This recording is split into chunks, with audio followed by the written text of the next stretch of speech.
Para conversar sobre el proceso de selección, vamos a tener en cuenta tres estadios. En primer lugar, vamos a hablar del reclutamiento.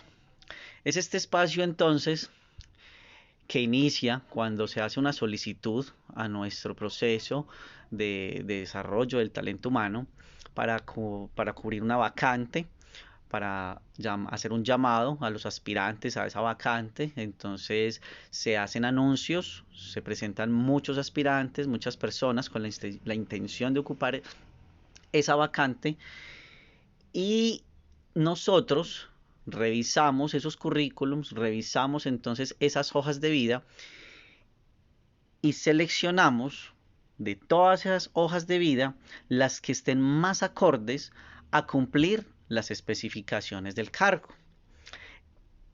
Es decir, hacemos un primer filtro de todos los aspirantes, solo seleccionamos aquellos que se acercan más a cumplir con las funciones, con las aptitudes y con los rasgos de personalidad que demanda esta oferta laboral.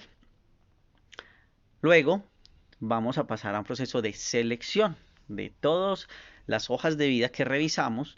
Entonces vamos a seleccionar, bien sea una sola persona para un solo cargo, de pronto, o si de pronto hay varios cargos para varias personas, o si hay varias personas que se presentan a un solo cargo. Entonces ahí ya podemos hacer un proceso o hacer una selección más adecuada. El tercer estadio es toda esta evaluación que vamos haciendo. Son evaluaciones y para eso pues hay diferentes técnicas. Vamos a hablar de 5 en específico. Digamos que primero está la entrevista.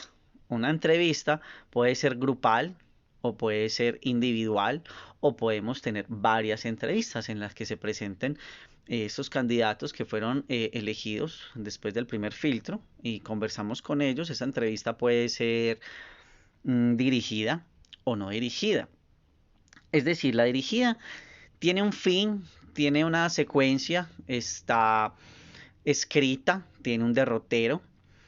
Y la que no está dirigida son preguntas abiertas, incluso a veces no solo el personal de psicología estará presente, puede estar el jefe del proceso, puede estar el líder del proceso, puede estar los líderes que estarían trabajando con esa persona, digamos, en un campo productivo, en un campo administrativo, entonces sus colegas futuros podrían estar ahí para ser parte pues de esta entrevista.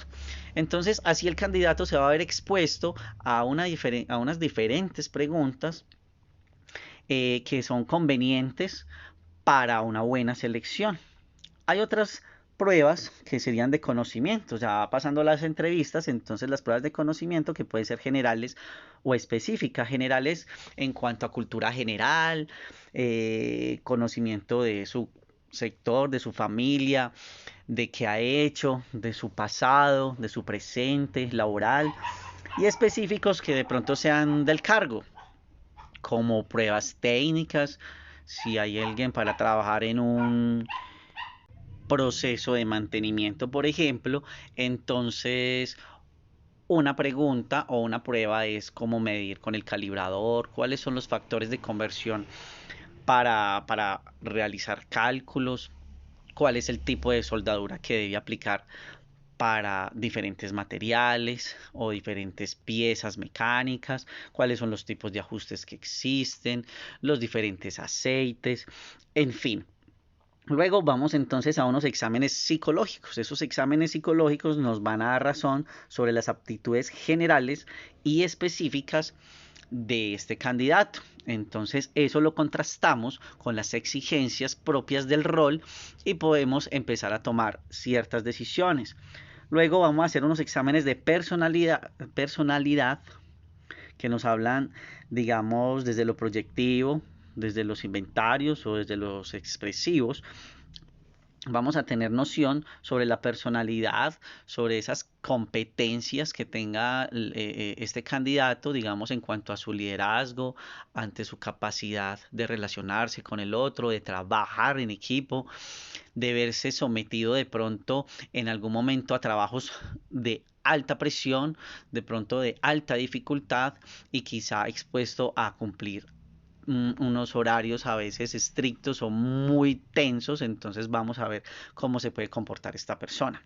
Por último, tenemos las técnicas de simulación. Entonces, allí, bajo el proceso de imaginación, puede ser, o la dramatización, o la puesta en escena como tal de sus labores a futuro, el candidato se verá expuesto entonces a interpretar su rol, a imaginarse su rol o simplemente a estar presente en el lugar de trabajo a ver cómo afronta entonces la situación. Todo esto para que una persona cumpla cabalmente con sus funciones, hagamos un proceso de selección idóneo, porque depende de la idoneidad, de lo excelso del proceso, el que la compañía logre sus objetivos, que los procesos logren sus objetivos. Es de mencionar también que la decisión última de elegir para luego contratar a ese candidato es del proceso que está haciendo el requerimiento, obvio con todos los insumos que nosotros le prestamos.